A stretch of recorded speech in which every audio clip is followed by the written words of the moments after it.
하나, 둘, 셋. 하나, 둘, 셋. 하나, 둘, 셋.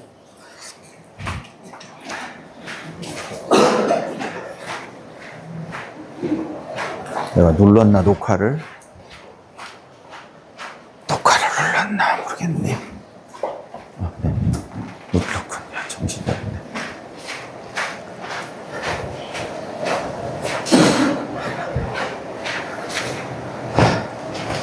자, 기도하고 시작하겠습니다. 하나님 아버지, 오늘도 서울 그나라교회 말씀 집회로 모이게 하신 것 감사합니다. 오늘 요한계시록을 가지고 전체 흐름을 살펴볼 텐데, 우리의 머리에 지식만 채우는 것이 아니라 우리의 가슴을 뜨겁게 하여 주시옵시고 우리의 마음을 또 흔들어 주시옵시사 이 말씀 듣고 마지막 때에 적그리스도의 유혹과 핍박을 이겨서 아버지 죽기까지 순종하여서 주님의 신부로 그 옆에 멋지게 설 수 있는 주님의 거룩한 신부들 다 되어질 수 있도록 승리하는 어린 양의 신부가 될 수 있도록 은혜를 베풀어 주시옵소서.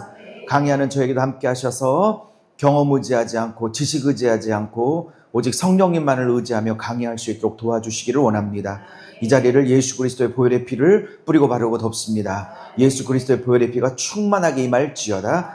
성령의 기름 부으심이 지혜와 총명과 계시의 영이 그 자리에 임할 것을 예수의 이름으로 성령 안에서 선포합니다. 감사를 드리며 우리 주 예수 그리스도의 이름으로 축복하며 기도 올려싸움나이다.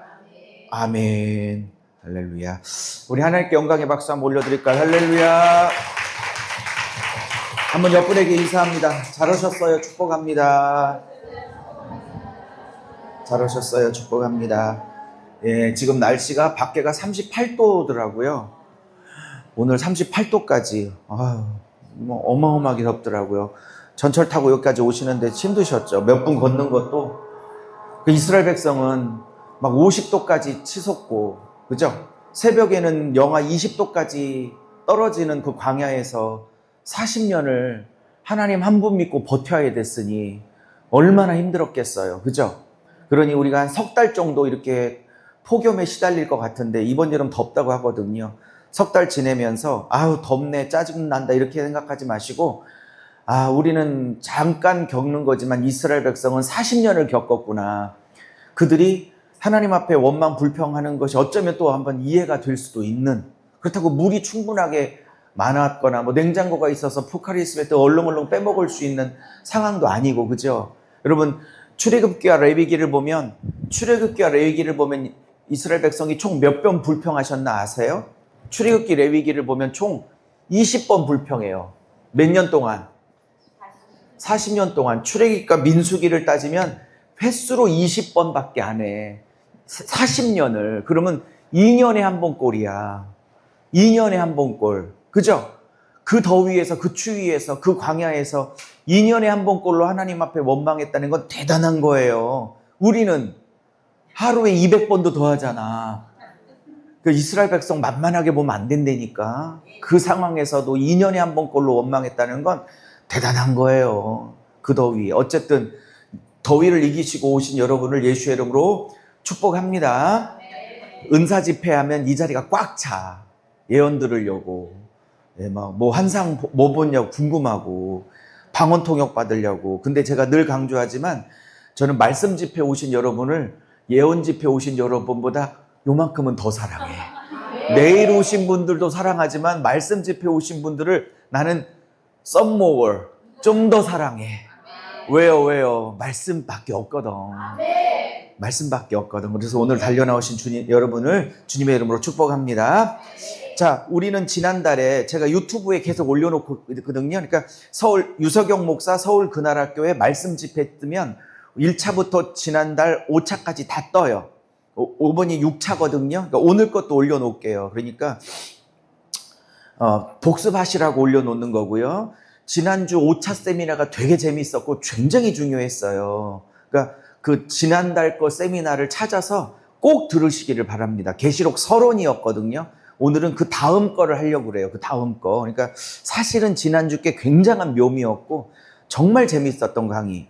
지난주 강의를 사실 더 들었어야 되는데 했던 걸 또 하기가 좀 그러니까 다음 걸 진행하긴 하지만 못 들으신 분들은 꼭 5차 강의 지난달 거를 꼭 찾아서 들으시기를 바랍니다. 자, 오늘은 조금 이제 더 진일보해서 계시록 서론을 지난달에 다뤘다면 오늘은 이제 계시록 내용화로 직접 들어가고자 해요. 1장부터 22장까지 되어져 있어요. 본문으로 따지면 세기 나름인데 제가 세보니까 한 82본문, 한 83본문 정도 나와요. 단락이, 본문이. 그거를 다 공부를 언젠가는 할 거예요. 그래서 8월 4일, 5일에는 이제 구약을 뚫어겠지만, 이제 구약 관통, 신약 관통이 끝나면 이제 한 과목별로 들어가게 될 거거든요. 그 첫 과목은 요한계시록이에요. 그 요한계시록은 이틀에 못하고 한 3일 정도에, 3일에 걸쳐서 요한계시록 전체를 한 절 한 절 다 풀어보려고 합니다. 한 내년 초, 이렇게 한 1월 달쯤 특별 집회로 하려고 해요. 요한계시록 전체를 다 뚫어가려고 해요. 자, 오늘은 그거를 위한 서론 강의라고 생각하시면 돼요. 22장까지 하기를 원했는데 다 칸이 안 나와서 그냥 16장까지만 하겠습니다. 자, 오늘은 계시록이 장별로 이렇게 내용이 흘러가는구나를 한번 살펴보고자 해요. 자, 한번 갑시다. 자, 은혜 많이 받으시기를 바랍니다. 계시록 진짜 재밌어요. 마지막 때일수록 계시록을 더 잘 배우셔야 하는 거죠. 자, 1장부터 22장까지 되어져 있습니다. 1장부터 22장. 1장부터 22장. 저 쓰지는 못했지만 22장까지 되어져 있습니다. 자, 1장 1절에서 제 기억이 맞다면 1장 한 10절까지가 서론이에요. 1장 1절부터 10절까지가 서론이고 요걸 이제 A라고 얘기할 수 있어요. 서론에 여러 가지 중요한 내용이 있지만 서론은 이제 하나님께서 천사들을 보내서 침례 요한을 만나시고 세례 요한을 만나시고 마지막 때의 계시를 내가 천사를 통해서 너에게 전달하니 너는 이것을 잘 기록하라 라는 얘기가 나오고, 그리고 자기는 하나님의 말씀 전하다가 예수님을 증거하다가 반모섬에 갇혔다라는 자기 소개를 얘기를 해요. 그리고 이제도 계시고 전에도 계시고 장차 오실 하나님으로부터 이 계시를 받았다는 얘기를 합니다. 그게 한 10절까지 나오는데 이걸 서론이라고 그래요. 여기서 제가 아까 깜빡 빠먹었는데 여기서 서론에서 반드시 속히라는 말을 해요. 반드시 속히 될 일이라는 얘기를 해서 이 계시록의 내용의 말씀이 반드시 이루어질 것이고 예수님이 속히 오실 것을 이야기를 합니다. 여기다가 쓰지는 못했지만 저 22장 저 끝에 가면 22장 끝에 가면 저기 서론이 있었으니까 나중에는 뭐가 나오겠어요? 네, 결론이 나오겠죠, 여기에. 그죠? 이거를 A-라고 그래서 서론은 A, 결론은 A-고 마찬가지로 내가 반드시 속히 오리라 라는 말을 반복해서 합니다. 이런 말이 반복이 돼요. 또 저 A에서 나는 알파요 오메가라는 말씀을 하고요. 나는 처음이요 나중이란 말씀을 하시죠. 이 말씀이 저 쓰지는 못했지만 저 서론에도 반복되고 A에서도 반복되고 A-에서도 반복돼서 대칭 구조를 갖고 있어요. 어쨌든 이렇게 서론이고요. 자, 계시록에는 제가 지난달에 무슨 말씀을 드렸냐면 계시록에는 이거를 다 쓰니까 여유롭게 쓸 칸이 없네. 계시록에는 총 몇 가지 복이 나온다고 지난달에 말씀드렸어요. 계시록에는 몇 가지 복이 나온다고 그랬어요? 여러분 계시록 읽고 오셔야 돼요. 제가 계시록을 이제 이 토요 집회 때 언제까지 할지는 모르지만 이번 달하고 다음 달 한 주 정도만 더 하고 이제 또 다른 과목으로 넘어가려고 하는데, 나중에 계시록 세미나가 일정이 잡혀서 3일 동안 본격적으로 계시록을 집중적으로 배웁니다 할 때는 10번씩 읽고 오셔야 돼요. 그래서 계시록에 몇 복이 나와요? 그러면 그게 7복이 나옵니다까지라는 얘기는 못 나와도 네, 복이라는 말이 나오는 건 읽었습니다까지는 나와야 돼. 그게 7가지 복이 나오거든요. 계시록에 7가지 복이 나와요. 나 좀 믿어봐요. 그리고 제가 늘 말씀드리지만 이렇게 고개를 끄덕거리지 마시고 웬만하면 아멘으로 받아야 그게 더 큰 유익이 될 줄로 믿습니다. 제가 가끔 드리는 실제 있었던 일인데, 제가 좋아했던 그 누님 목사님 지금은 소천하셨는데 저녁 8시에 무릎 꿇으면 새벽 4시에 무릎을 펴. 새벽 기도하려고. 그러니 그의 영역이 얼마나 컸겠어. 그의 영적인 깊이는 말할 수가 없이 소천하셨는데 너무 아까워요. 근데 어쨌든 그분이 저랑 굉장히 친하게 지내셨는데 대형교회 집회도 많이 불려가셨고 강사로 그랬는데 어느 대형교회를 갔는데 갑자기 이렇게 의자에 앉아 있는데 하나님이 환상을 보여주시더래요. 거기 수천 명 되는 교회인데 환상을 딱 보여주시는데 이 교인들을 딱 영적인 상태를 보이시는데 하얀 옷 입은 자, 즉 구원받고 신부의 옷을 입은 자, 하얀 세마포를 입은 자가 그 한 5천 명 되는 교회 중에 10명이 안 되더래. 하얀색 옷이. 그러니까 한 줄에 몇백 명이 앉았는데 한 명, 두 명? 요 정도밖에 없더래. 그리고 검은색도 그렇게 많더래. 구원 못 받은 자도. 그리고 한 가지 색깔이 더 보이는데 회 색깔이 있죠. 이건 구원 받은 것도 아니고 안 받은 것도 아니고 완전히 잡탕으로 사는 자들. 그런 회 색깔들이 거의 90%를 이루고 있더래. 하나님께 보면서 내 나라에 올 자들은 저 하얀 자들밖에 오지 못할 거라고. 검은 자들은 당연히 오지 못할 것이고 회색 옷을 입은 자들도 내 나라에 오지 못할 것이라고. 그렇게 해서 그 얘기를 했을까 안 했을까 공개적으로. 그거 하면 이제 집회 못하고 쫓겨나겠죠. 그리고 한참 집회를 또 하는데 자기가 영이 활짝 열리신 분이니까 이렇게 막 집회를 하는데 예수의 이름으로 뭐 이렇게 축복합니다. 그러면 이제 아멘 그러는 분에게는 아멘 할 때 이게 환상이 열리는데 말씀의 칼이 쏙 들어가가지고 그 안에서 막 수술을 하더래. 근데 아멘을 안 하는 분들은 칼이 가다가 옆으로 확 가더래. 옆으로. 그러니까 뭐 알아서 아멘을 하든지 말든지 알아서 하셔. 네. 오바는 하지 말고. 어쨌든 아멘 크게 여러분 나에게 해줄게. 여러분이 나한테 옷을 사주겠어, 뭐 차를 사주겠어, 밥을 사주겠어, 다 필요 없으니까 그냥 아멘만 해주시면 나에게는 가장 큰 선물이지 다른 것으로 저에게 해주실 건 없어요. 그냥 아멘만 해주시면 나는 평생 감사할 거예요. 네.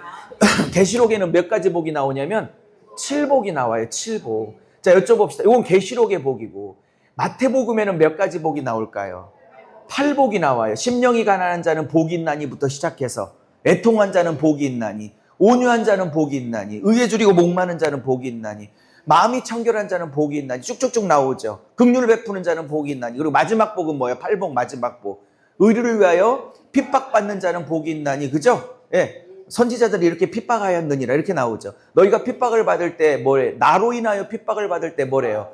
기뻐하고 즐거워하래. 왜? 하늘의 상급이 큼이라 그래요. 거기서 기뻐하고 즐거워하라는 이 아갈리오마이라는 이 헬라어 단어는 뭐냐면 풍악을 울려라, 잔치를 벌여라, 기뻐 날뛰어라 이런 뜻이야. 단순히 기뻐하라는 정도가 아니라 막 잔치를 벌이고 풍악을 울리고 장구를 치고 소고를 치며 기뻐하라는 거야. 뭐 돈벼락 떨어졌을 때 아니면 나 때문에 핍박을 받을 때 나를 향해서 나 때문에 핍박을 받을 때 장구를 치고 소고를 치고 풍악을 울려라는 뜻이야. 왜? 너희의 상급이 하늘에 크기 때문에. 그러니까 내 잘못 때문에 내 이기심 때문에 당하는 고통 말고 진짜 예수님 때문에 당하는 고통이 있을 때 내가 진정한 하나님의 동역자구나, 일꾼이라는 걸 인정받다라는 사실로 기뻐하셔야 여기까지 가야 되는 거지. 핍박이 있을 때 기뻐하는 그걸 복이라고 하는 거죠. 이게 마태복음의 8복이에요.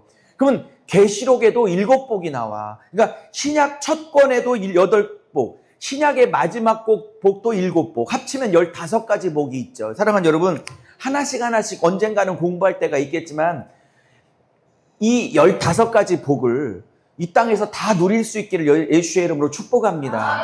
아멘은 했지만 내가 이제 언젠가 설명을 시작하면 마음에 드는 복이 하나도 없어서 이제 내가 괜히 아멘 했구나 그럴 때가 올 거예요. 이 15가지 중에 여러분이 그토록 원하는 돈벼락은 없거든. 없어. 에? 막 죄 때문에 애통하고 우는 게 복이라고 그러지. 막 이런 게 복이라고 하니. 의를 위해서 핍박받는 게 복이라고 그러지. 여러분이 도대체 이 세상에서 말하는 복 받았다라는 그런 복은 하나도 없어. 영적인 복이고 신령한 복이고 하늘나라의 복이고 하나님 나라의 복이지. 이걸 복이라고 여길 수 있는 게 영적으로 철이 들었다 그런 거예요. 한국에 800만의 그리스도인들이 뭐 코로나 때문에 400만까지 떨어졌다고 하지만 어쨌든 400만이든 800만이든 한국의 그리스도인들, 아니 전 세계 그리스도인들이 추구하는 복은 뭐예요?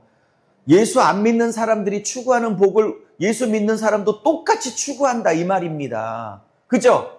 적어도 예수 안 믿는 사람이 추구하는 복과는 다른 복을 추구해야 되잖아요. 그죠?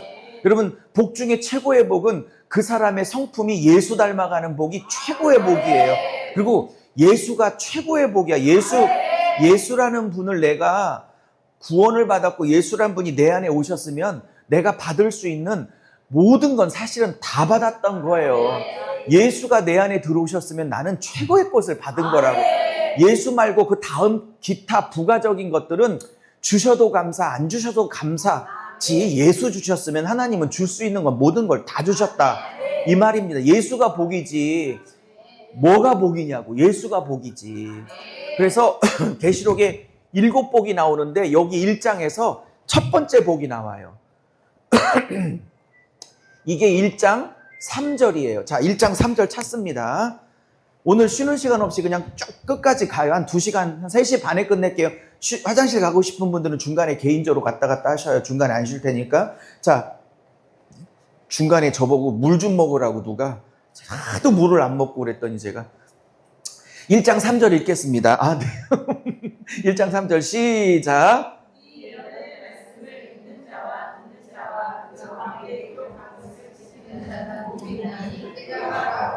아멘. 이거 거꾸로 썼네. 이 말씀을 읽고, 그죠?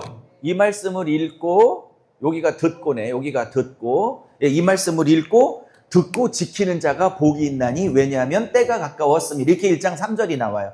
자, 계시록의 7가지 복 중에 첫 번째 복이 1장 3절에 나옵니다. 자, 그러면 6가지가 나머지가 궁금하죠? 이거는 이제 계시록 특별 세미나 때 오셔서 하나씩 다 설명을 드릴 거고요. 오늘은 전체 틀만 좀 봐요. 여러분, 계시록에서 7가지 복 중에 첫 번째 복을 무슨 복이라고 그러냐면 무슨 복? 말씀의 복이라고 그래. 말씀의 복. 그러니까 예수님이 마지막 때가 가까울수록 좀 잘 들어가나 좀 화면 좀 확인해 주세요. 소리도 좀 확인해 주시고. 예수님이 마지막 때가 이럴수록, 예수님이 재림할 때가 가까울수록 예수님이 너희들 1번으로 받아야 될 복은 뭐야? 돈벼락이 아니라니까. 말만 아멘 하지 말고 진짜로 이 안에서 아멘이 되냐고. 마지막 때가 되고 예수님이 재림할 때가 될수록 너희들이 1번으로 받아야 될 복은 말씀의 복이라고. 첫 번째 복을 얘기하세요. 근데 여기 제가 계시록에 7복이 나오는데 계시록 22장이 마지막 장이잖아요. 여기 6번째 복이 계시록 22장에 6번째 복이 나오거든요. 계시록 22장에. 근데 제 기억이 맞다면 22장 7절이야. 6번째 복이. 찾아봐요. 그러면 22장 7절이면 계시록이 끝나갈 때쯤 나오는 부분이잖아요. 그러면 계시록의 첫 번째 복도 말씀인데 계시록이 끝나갈 때쯤 계시록을 마무리하면서 복을 6번째 복을 얘기하는데 이게 무슨 복인지 확인해 봅시다. 22장 7절 맞나 모르겠네. 시작.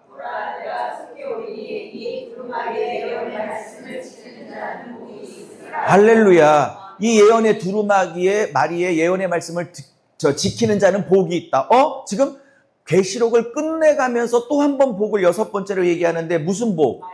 말씀의 복 얘기하죠. 물론 7번째 복이 또 남아있지만 이따 설명할게요. 그러면 계시록 처음에 주시고 싶은 복이 뭐야? 그리고 계시록을 끝내면서 주고 싶은 복이 뭐야? 말씀의 복이라니까. 할렐루야. 여러분, 마지막 때가 될수록 말씀의 복 받았으면 다 받은 줄 아세요. 혹시 제 이 주장에 동의가 되신다면 저도 있잖아요. 하나님 앞에 하나님 개척 20년이 가까이 되는데 언제 숫자가 많이 큰 교회가 될까요? 언제 나는 돈을 많이 벌어볼까요? 언제쯤 나는 유명한 강사가 돼볼까요?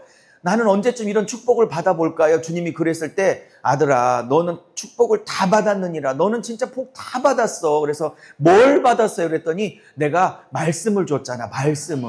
말씀 줬으면 넌 최고의 복을 받은 거다. 그렇게 주님께서 제게 말씀한 적이 있어요. 제가 아멘 그랬을까요? 됐어요 그랬을까요? 아멘 그랬어. 아멘 그랬어. 내가 언제 됐어요 그랬을 것 같아. 여섯 번째 복이 이것도 말씀이야, 말씀. 나를 너무 우습게 여기는 경향이 있는 것 같은데. 제가 설화산에서 봤기 때문에 용서해드려요. 어쨌든 이 천안에서 여기까지 찾아와 주셨으니 얼마나 감사해, 이 먼 거리를. 자, 첫 번째 복, 그러니까 첫 장에도 1번 복이 말씀, 끝장에도 마지막 복이 말씀, 그죠? 그러니까 우리가 가장 받아야 될 복, 그리고 받기를 추구해야 될 복은 뭐냐? 말씀의 복이다. 할렐루야. 우리가 지난달에 이런 얘기 들었는데, 제가 지난달에 얘기 드린 거 또 해서 좀 죄송하지만, 물론 뭐 기억할 사람이 아무도 없어서 또 얘기하지만, 여기 말씀을 읽고 할 때는 단수예요. 이게 주어가. 말씀을 읽고라는 건 단수야. 왜냐하면 회당에서 1세기 회당에서 모세오경을 펴놓고 그 성경책을 읽는 사람은 회당장 한 사람이 읽어요. 그죠? 그러니까 단수를 쓰고 있어. 그 다음에 듣고 지키는 것은 복수를 쓰고 있어, 원문에. 왜냐하면 많은 청중들이 회당장의 말씀 선포를 들어야 되니까 복수를 쓰고 있죠. 근데 이제 문제는 뭐냐면 여기 말씀을 듣고 지키는 자라는 얘기가 나오는데 여기에 정관사가 영어로 말하면 더, 헬라어로 따지면 이 호라는 정관사, 이게 호라는 게 이게 동그라미 이게 호거든요. 영어에 더라는 뜻인데 헬라어로 호인데 이게 호가 한 번만 쓰였어요. 목사님 이게 무슨 말이에요? 제가 설명할게요. 이게 만약에 정관사가 듣는 사람 앞에 호가 한 번 쓰였고 지키는 사람 앞에 호가 한 번 더 쓰였으면 다른 사람들이야. 지키는 사람들과, 그러니까 듣는 사람들과 지키는 사람이 따로따로 있는 거야. 무슨 말인지 이해하세요? 근데 저게 호가, 정관사 호가 한 번 쓰였다고, 두 번 쓰였다고. 한 번 쓰였다는 건 같은 사람들이란 뜻이야. 자, 이 말은 뭐예요? 듣는 사람과 지키는 사람이 따로 있는 게 아니라 같은 사람이라는 거야. 들었으면 어디까지 나가야 된다? 지키는 자까지 나가야 된다라는 것을 원문을 의미하고 있어요. 여러분 이제 평신도니까 원문을 모르지만 우리 목사들은 원문을 보잖아요. 이것이 성경을 원문으로 보는 꾀알 같은 재미라고. 여기 이 원문을 통해서 정관사 호가 한 번 붙었다는 건 무슨 뜻이냐? 아, 듣는 것으로 끝나는 게 아니라, 그쵸? 어디까지 가야 돼? 그러니까 여러분, 가리키는 것도 복이 아니고, 듣는 것도, 배우는 것도 복이 아니야. 어디까지 가야 주님이 복이라고 그래? 지키는 자까지 가야 복이래. 할렐루야. 할렐루야. 이 지키다라는 표현도 그냥 표현이 아니라 굉장히 센 단어예요. 어떤 손해와 불이익이 있더라도 지켜내다란 뜻을 갖고 있는 강한 헬라어 단어야. 유혹이 있고 손해가 있고 때로는 이 말씀을 지키다가 내가 뭔가 핍박이 있을지라도 그럼에도 불구하고 말씀 붙들고 내 핍박과 손해와 어떤 죽음까지도 불사하면서까지 말씀을 지켜내는 단어예요. 좀 센 단어라고, 저 단어가. 오케이? 지키다라고 번역을 했지만 그자가 복이 있다는 거예요. 그래서 저도 여러분도 배우고 가리키는 게 만족되는 게 아니라 어디까지 가야 돼? 지키는 데까지 가야. 저 아까 22장 7절도 예언의 말씀을 지키는 자까지 가야 복이라고 하잖아. 그러니까 여기서 말씀 좋아해서 오늘 이렇게 무더위에 오셨는데 자칫 잘못하면 우리가 지식만 추구할 가능성이 있어. 반드시 어디까지 가야 돼? 지키는 자까지 가야 돼요. 자, 그 다음에 그 다음 거 하나씩 설명할게요. 지금 자기가 어디에 갇혔냐면 반모섬에 갇혔대. 지금 사도 요한이 지금 계시록의 저자인데 이분이 지금 이 어디에 갇혀 있냐면 반모섬이라는 돌을 캐는 채석강에 갇혀 있어요. 이 섬에 갇혀 있다고. 여기가 돌 캐는 사람 섬이라고요. 유배지라고. 근데 주석을 읽어보면 이 로마 황제가 주로 정치범들을 여기다가 보냈대요. 왜냐면 노동량이 너무 많아서 살아나오라고 보낸 게 아니라 일하다가 죽으라고 시체로 나오는 섬이 바로 반모섬이라는 거예요. 그래서 주서를 읽어보면 젊은이도 이 노동량을 감당 못해서 퍽퍽 쓰러지고 죽는데 90 가까이 돼서 들어갔거든요. 할아버지가 돼서 들어갔다고요. 근데 이 90이 넘으신 할아버지 사도가 이 노동량을 감당하고 여기서 살아나왔다?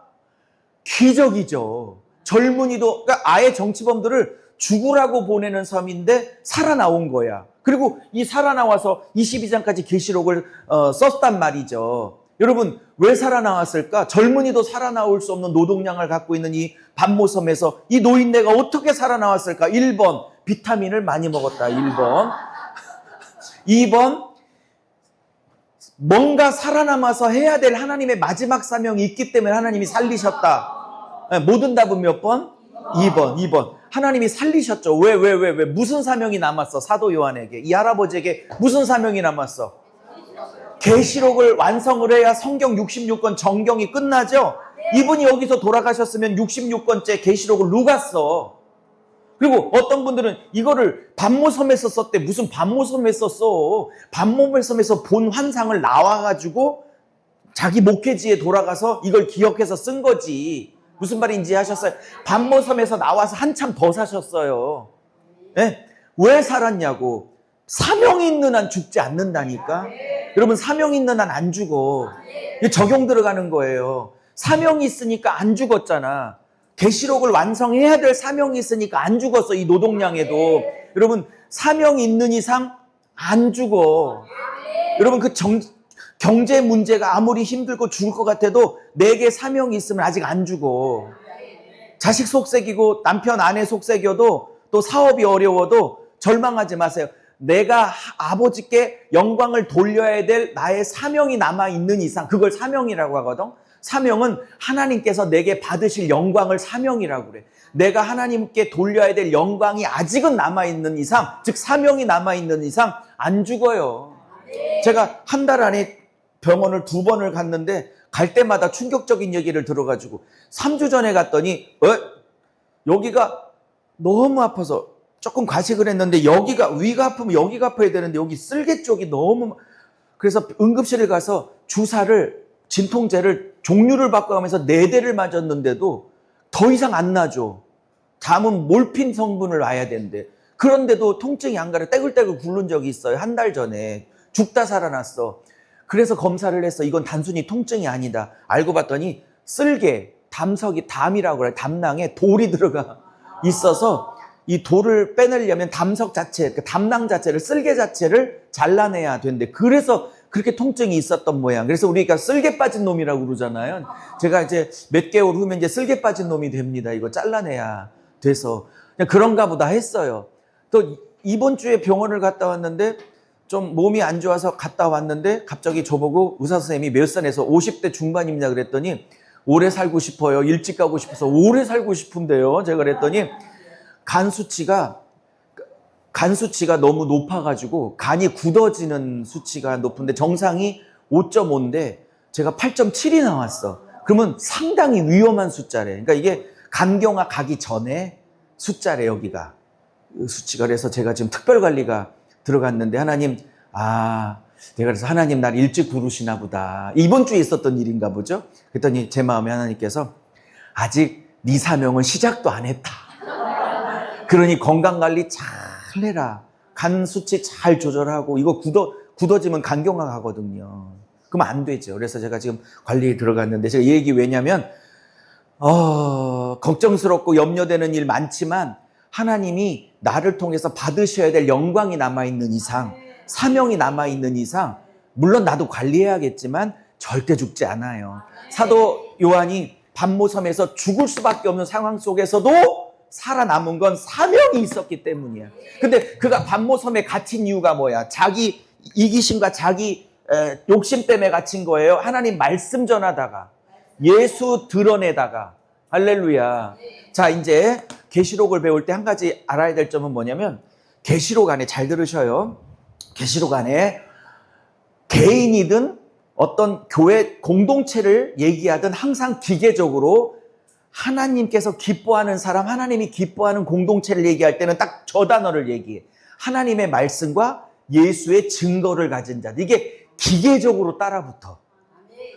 지금 얘기해도 몇 달 후에 또 잊어버리실 거거든요.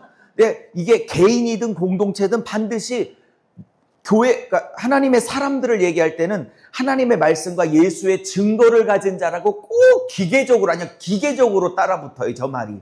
그러니까 마지막 때에 하나님이 기뻐하시는 교회는 뭐다? 하나님의 진리가 있는 교회요. 그다음에 예수 그리스도를 내 말과 삶으로 드러내고 있는 공동체, 증인 공동체를 하나님이 마지막 때 기뻐하신다는 것을 우리가 알 수 있는 거죠.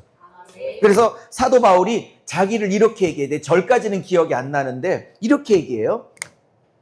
내가 반모섬에 갇혔는데 그러면서 뭐라고 그래요? 자기 자신을 한번 몇 절인지 찾아봐 주세요. 예수의 환난과 나라와 참음에 동참하고 있는 자라. 이렇게 나와요. 몇 절? 6절? 9절? 9절이네요. 예수의 환난과 나라와 참음에 동참하는 자. 그죠? 여러분, 제가 지금 성경책 보고 강의에 그냥 쫙 나와. 이 정도로 읽어갖고 오셔야 돼. 읽어갖고 오셔야 돼요. 물론 뭐 저는 뭐 몇십 년을 강의했으니까 그렇지만. 자, 근데 헬라어 원문을 보면 잘 봐요. 지금 우리나라 성경은 예수의 환난과 나라와 참음에 동참하는 자 이렇게 나오죠. 근데 헬라어 원문을 보면 예수의가 아니라 N이라는 헬라어 접속사를, 전치사를 써가지고 N이라는 N이라는 이게 헬라어 N인데 N이라는 전치사를 써 우리나라 말로는 뭐뭐한, 영어로는 in. 그래서 원래는 예수의 환난이 아니라 예수 안에 있는 환난과 나라와 참음에 동참하고 있는 자를 이렇게 말해요. 너무 얘기가 빠른가요? 그렇지 않죠? 예.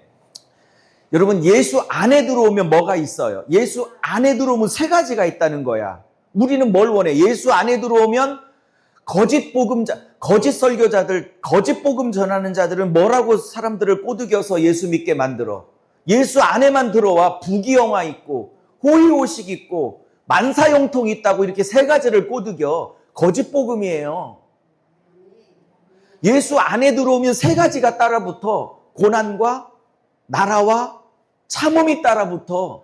부귀영화, 호의호식, 만사형통이 따라붙는 게 아니에요. 여러분, 요셉이 하나님을 제대로 만나 하나님의 꿈을 꾸는 순간 부귀영화, 만사형통, 호의호식이 따라붙었어? 아니면 계속 밑바닥을 쳤어, 인생이? 그죠? 그러면 예수 안에 들어오면 환난이 있고, 그러니까 고난이 있고 그 나라가 있고 참음이 있다 이런 거예요. 여러분, 히브리 사람들이 단어를 세 개 붙일 때는 가장 중요한 단어를 어디 써? 가운데 쓰게 돼 있어요. 가운데. 뭐라고요? 헬라어, 여러분 이제 신학을 안 했으니까, 우리 같은 사람은 신학을 했으니까 신학을 한 사람들은 알아요. 히브리 사람들은 가운데다가 가장 중요한 단어나 문장을 집어넣는다는 건 기본 상식이야. 신학한 사람들에게는. 그러면 이 핵심은 환난과 나라와 참음의 핵심은 뭐냐면 이 나라에 있어. 나라라는 건 하나님의 나라를 얘기하는 거죠. 그죠? 하나님의 통치를 얘기하는 거죠. 하나님이 다스리는 곳을 하나님의 나라라고 그러는 거죠. 그러면 예수 안에 들어오면 이 예수의 나라, 하나님의 나라를 이 땅에 세워야 하는 일 때문에 내 안에 뭐가 따라붙어? 환난이 따라붙고, 그 나라를 세우려는 그것 때문에 환난이 따라붙으니까 나는 그 환난을 견디고 이기고 참아야 하는 참음이 따라붙겠죠. 그래서 디모데 전서나 후서에서 무릇 그리스도 안에서 경건하게 살기를 원하는 자들에게는 뭐가 있다라고? 핍박, 환난, 고난이 있다라고 얘기를 하잖아요. 빌립보서 1장 29절에 뭐라고 그래? 하나님께서 너에게 은혜 주신 것은 다만 구원을 얻을 뿐만 아니라 그를 위해서 고난도 받게 하려 하심이 이렇게 나오죠. 성경 곳곳에 예수 안에 들어오는 순간 부귀영화가 약속돼 있고 예수 안에 들어오는 순간 호의호식이 약속돼 있는 성경 구절은 없어. 오히려 예수 안에 들어오면 고난이 있다고 그러고 하나님의 나라를 함께 건설하자고 그러고 그것 때문에 너희에게 인내와 참음과 때로는 목숨 건 순교의 희생이 필요하다고 이렇게 성경이 가고 있지. 지금 요즘 복음처럼, 요즘 가짜 복음처럼 예수만 믿으면 부귀영화가 저절로 따라붙고 만사형통이 저절로 따라붙는다는 그런 성경 구절이 없어요. 그렇게 전하고 있는 거짓 복음자들이 너무 많아. 그래서 가짜 신자가 너무 많다고.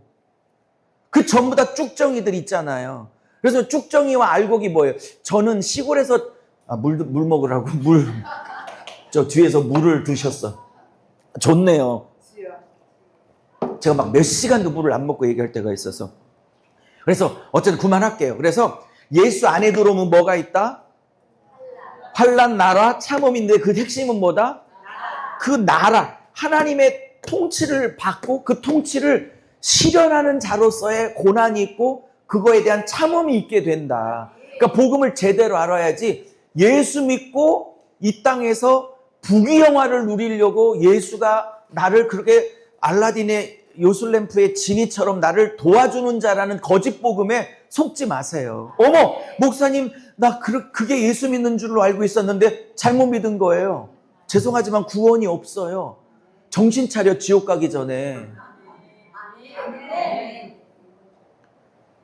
제가 막 이런 복음을 17년을 전했더니 나를 너무 사랑하는 우리 세종의 우리 집사님들이 너무 은혜 받았대. 근데 목사님 하나 걱정인 길 하래. 뭔 걱정했더니 나는 너무 좋은데 우리 교회가 이래서 부흥이 되겠냐고.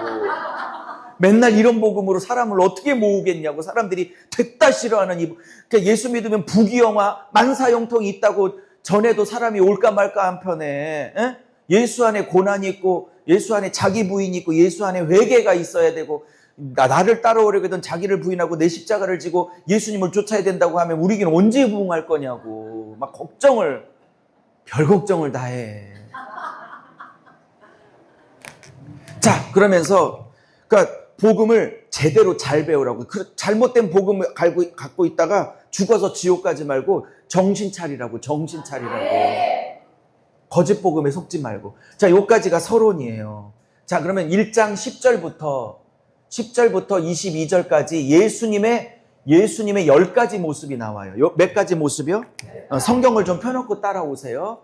예수님께서 큰 음성으로 사도 요한을 불러요. 물론 환상인데 그가 환상 가운데 자기 뒤쪽에서 예수님의 소리가 나자 확 이렇게 돌아봐요. 그랬더니 예수님이 보이기 시작하는 거예요. 그게 1장 10절부터 나와요. 근데 여러분 성경 보시면 내가 절까지는 기억 안 나지만 이렇게 나와요. 주의 날에 이렇게 나오죠. 주의 날에 내 뒤에서 큰 음성이 있어 가라사 이렇게 나오죠. 맞아요? 이때 주의 날은 주일 예배를 얘기하는 거예요. 그리고 큰 음성이 들렸대. 맞죠? 여러분 주의 날, 즉 우리가 드리는 주일 예배가 예수님의 큰 음성이 들려지는 날이에요. 그래서 주일 예배를 소홀히 여기면 안 돼. 그리고 뒤돌아봤더니 예수님이 모습이 보였어. 확인해봐요. 금촛대가 먼저 보였어. 자, 예수님의 모습이 보이기 전에 금촛대가 먼저 보였죠. 확인해봐요. 그죠? 여기 봐요. 주의 날에 큰 음성이 있어서 내가 뒤를 돌아보니까 예수님이 보이는데 예수님이 보이기 전에 금촛대가 먼저 보였어. 그리고 금촛대 사이를 거느리고 계시는 예수가 보였다 이 말이에요. 그러면서 이 예수의 모습이 10가지 모습으로 보인 거야. 그래서 예수의 모습만 잠깐 설명하면 예수가 흰 옷을 입고 계셔. 이것은 거룩하신 예수님, 대제사장이신 예수님. 예수님이 이 가슴에 금띠를 뜨고 계셔. 이것은 예수님의 왕권. 오케이? 또 예수님의 목소리가 많은 물소리와 같대. 예수님의 말씀의 권위. 예수님의 머리털이 너무 하얗대. 이건 예수님의 거룩하심. 이런 모습이 10가지가 나와. 그 중에 제일 주목할 것은 예수님의 입에서 뭐가 나와? 겁이 나온다. 그게 10가지 모습 중에 하나죠. 그러면 예수님의 모습이 입에서 뭐가 나와? 검이 나와. 이거는 뭘 얘기할까요? 물리적인 검을 얘기할까? 입에서 나오는 말씀을 얘기할까? 그죠? 상징적인 의미인 거죠? 그럼 예수님이 재림할 때 입에서 검 나오면 어떻게 우리가 무서워서 뽀뽀도 못하고 예수님이 검으로, 말씀으로 재림 때 심판하실 것을 의미하고 있는 거죠? 그죠? 이런 예수님의 모습이 10가지 나오기 전에 먼저 뭐부터 보였냐? 촛대부터, 어둠을 밝히는 촛대부터 보였어. 근데 1장 22절에 가면 7 촛대가 나와요. 그죠? 확인해 봐요. 22절, 23절. 그죠? 7 촛대가 나오는데 7 촛대는 촛대라고 말해. 7 촛대는 7 교회니라라고 말해. 교회라고 얘기하죠. 그러면 예수님 보기 전에 촛대가 나왔다는 건 이건 뭐를 얘기하는 거예요? 교회를 얘기하는 거죠. 그죠? 오케이. 그러면 자, 여기 보세요. 혹시 구약 때 출애굽기 성막을 읽어보신 적 있으신가요? 성막의 문 통과해서 번제단, 물두멍, 그 다음에 통과하면 뭐 있어? 맞은편에, 제일 맞은편에 분향단, 오른쪽에 떡상, 이쪽에 금촛대가 있죠. 이 금촛대의 기능은 뭐야? 제사장들이 그 컴컴한 성소 안에 들어가서 향을 피우고 떡상에서 떡을 먹을 수 있도록 불을 밝혀주는 걸 금촛대라고 그러죠. 어둠을 밝히는 걸 금촛대라고 그러죠. 그럼 계시록에 이렇게 문부터 저 법궤까지 7가지 기구가 있는데 그 7가지 기구 중에 콕 찍어서 금촛대를 7교회는 금촛대 7교회는 7촛대는 7교행이라고 얘기하면서 교회를 콕 찍어서 촛대로 비유하고 있어요. 맞죠? 그러면 성막의 7기구 중에 많은 기구 중에 왜 촛대를 교회라고 비유하고 있을까? 예수님이, 성령님이. 그러면 마지막 때에 교회는 어떤 교회이어 한다는 걸 얘기하고 싶은가? 계시록의 교회론은 뭐야? 금촛대 교회론이라고. 마지막 때의 교회는 뭐다? 금촛대. 즉 마지막 때 주님이 인정하시는 교회는 뭐예요? 촛대 같은 교회. 뭐? 진리의 빛으로 뭐를 밝히는 교회? 네, 사람들의 영적인 눈을 밝혀주는 교회. 진리로 말씀을 드러내는 교회. 할렐루야. 그게 금촛대죠. 그러면서 예수님의 10가지 모습이 나와요. 자, 그러면서 예수님이 나는 알파요 오메가다. 헬라어 첫 단어 마지막 단어를 써갖고 나는 처음이요 나중이다. 근데 22장 끝에도 나는 알파요 오메가 처음이요 나중이다. 그래서 A와 A-가 대칭 구조를 이루고 있어요. 여러분, 주님은 처음이시고 마지막이세요. 창세기를 시작하시고 계시록을 완성하실 거예요.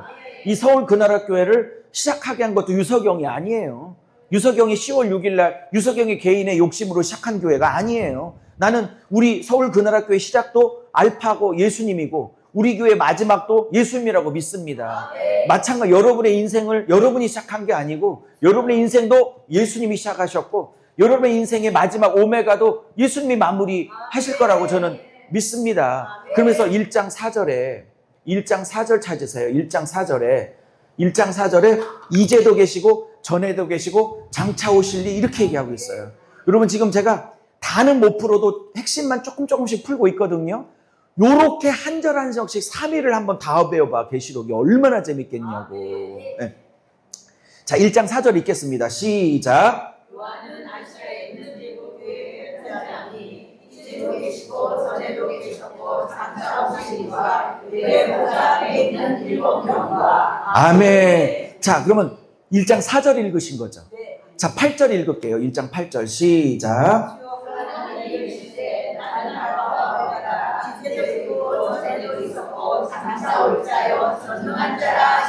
아멘. 1장 4절과 8절이 너무 똑같죠? 너무 똑같죠? 이거를 전문 용어로 인클루지오 구조라고 그래요. 똑같은 단어로 앞뒤를 싸고 있는 구조를 인클루지오 구조라고 해요. 자, 이제도 계시고 전에도 계시고 장차 오실 일에 누가? 하나님께서. 할렐루야. 자, 근데 잘 봐요. 이걸 다 쓸 데가 없네. 이걸 다 써놓으니까. 나중에는 이게 미리 써놓으면 안 되겠다. 여러분, 우리가 시제를 쓸 때 과거, 현재, 미래 이렇게 쓰는 게 맞죠? 과거, 현재, 미래를 쓰는 게 맞잖아요. 그러면 이제도가 먼저 나와야 돼. 원칙으로 따지면 전에도가 먼저 나와야 돼. 전에도 계셨고 이제도 함께 하시며 장차 오실 리가 가라서 이렇게 나와야 되죠. 근데 잘 봐요. 뭐가 먼저 나왔어? 현재라는 이제도가 먼저 나왔죠. 과거하고 현재가 바뀌어버렸죠. 뭔가 지금 문법이 파괴되고 있어요. 1번, 요한이 무식해서다. 1번. 2번, 의도가 있어서 말 좀 할게. 현재를 먼저 땡겼었다. 그죠? 2번이죠. 그러면 헬라어 원문도 똑같이 현재를 먼저 땡겼었는지 제가 확인을 해서 한글 성결만 그런 건지. 그랬더니 헬라어 원문도 이제도라는 온이라는 헬라어가 먼저 쓰였어. 현재형이 먼저 쓰였다고. 헬라어 원문도. 자, 그러면 요한의 실수가 아니라 의도적인 표현이라면 왜 성경에는 실수가 없어요? 다 의도가 있다고. 그러면 왜 하나님이 고난받고 있는 초대교회 성도들과 현재도 함께 하시고 과거에도 함께 하시고 앞으로 구원하러 오실 거라는 얘기를 쓸 때 왜 현재를 먼저 쓰고 있냐라는 거예요. 왜 현재를 먼저 쓰고 있을까? 실수가 아니라면. 잘 봐요. 우리 지난달에 배웠죠? 배운 분들 대답해봐요. 왜 현재를 내가 먼저 땡겼었다고 지난달에 얘기했어요? 그래, 여러분, 바로 이거야. 감은 왔는데 문장으로 표현이 안 되죠. 그죠? 감은 왔는데. 그게 문제죠. 자, 보세요. 그러면 여러분, 고난받고 있는 나의 현실에 주님이 과거에만 함께하는 게 좋은 거야? 앞으로 오신다는 게 내게 좋은 거야? 가장 힘든 지금 오늘 현실에 나와 함께 하셔야 될 거 아니야. 그러니까 저는 이걸 4절과 8절에 두 번이나 문법을 파괴하면서까지 앞으로 이제로라는 단어를 먼저 땡겨 쓴 사도 요한의 의도는 뭐냐? 예수님이, 하나님이 고난받고 있는 2장 3장의 에서보드 사빌라 7교회 성도들의 그 단지 과거에만 함께 하신 게 아니고 앞으로 함께 하실 것뿐만 아니라 지금 현재 함께 하고 있다고. 아니, 오늘 그 로마 황제의 핍박 때문에 사자밥으로 던져지고 로마 황제의 핍박 때문에 화염감 땔감으로 던져지고 있는, 불에 타 죽고 있는 공동체에게 앞으로 오실 거가 무슨 의미가 있겠어. 과거에 함께 있었던 게 무슨 의미가 있겠냐고. 오늘 함께하고 있어야 되는 거. 오늘 지금 현재. 그러니까 제가 봤을 때는 저거를 그냥 쓴 게 아니라 과거도 함께 하시고 미래도 함께 하시지만 하나님은, 예수님은 고난받고 있는 나의 오늘 이 순간에 함께하고 계신다는 걸 강조하고 싶은 저자의 의도가 아닐까? 라는 생각을 하는 거예요.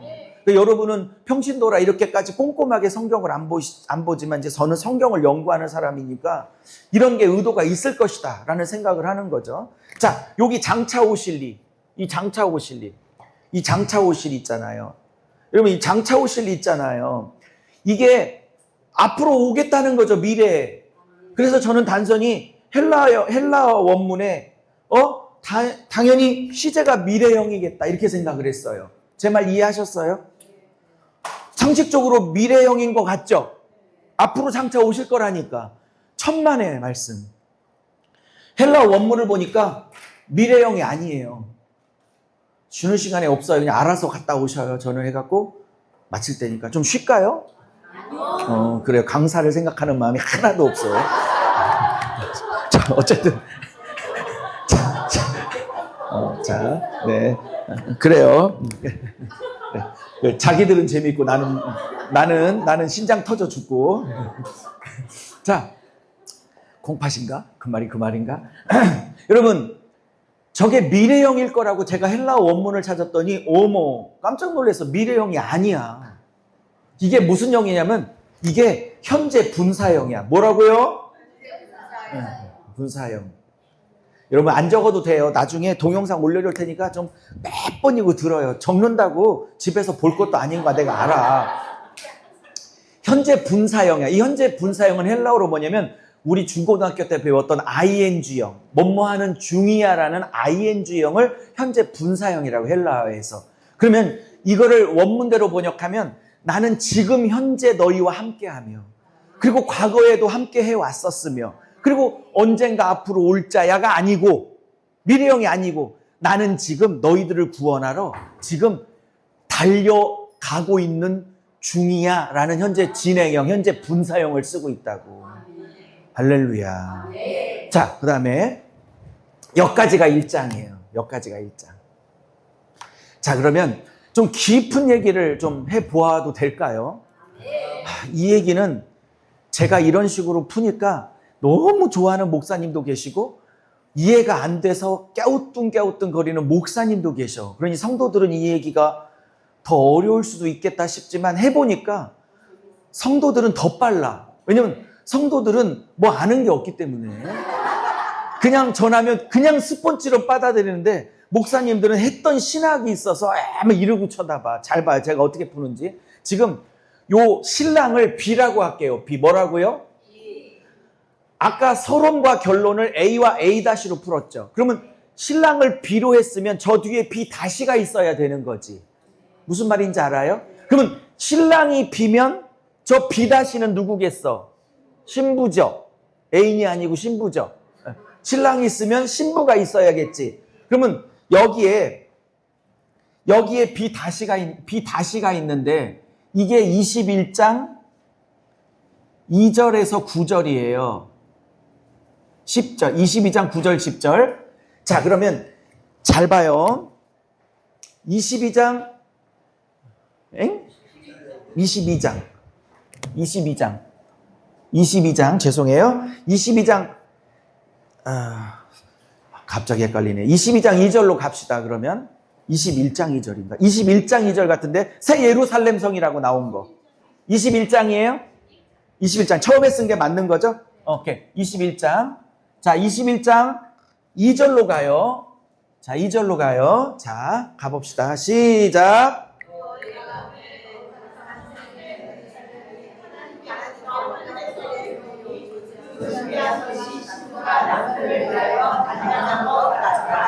자, 잘 봐요. 자, A B 이런 식으로 대칭 구조를 짜면 이거를 교차 대칭 구조라고 신학에서 말하는데 아까 B는 뭐였어요? B는 예수님의 10가지 모습이었죠. 우리가 다는 살펴 못 봤지만 가슴에 금띠가 있고 머리털이 하얗고 목소리는 많은 물소리가 있고 입에는 검이 나오시고 그죠? 발에는 주석 같은 발이시고 이런 예수님의 모습 10가지라고 그랬잖아요. 그게 1장 10절부터 나온다고 그랬잖아요. 그걸 B로 봤죠. 그러면 아까 예수님의 10가지 모습은 부활하시고 승천하셔서 존귀함을 입으신 그걸 승귀라고 하는데 승천하시고 존귀함을 입으신 예수님의 10가지 모습이란 말이에요. 부활하시고 승천하셔서 하나님 보좌 우편에 앉아 계시는 예수님의 10가지의 황홀한 모습이라고요. 할렐루야. 그러면 물론 이건 예수님의 모습인데 예수님은 우리의 뭐예요? 19장에 우리의 뭘로 오셔요? 계시록에서 신랑으로 오시죠. 우리는 공중으로 올려서 신부로서 예수님과 결혼잔치를 하잖아요. 19장에. 그러면 이 1장 10절에 나오는 예수님의 10가지는 뭐예요? 신랑이신 예수님의 모습이기도 하죠. 그죠? 맞습니까?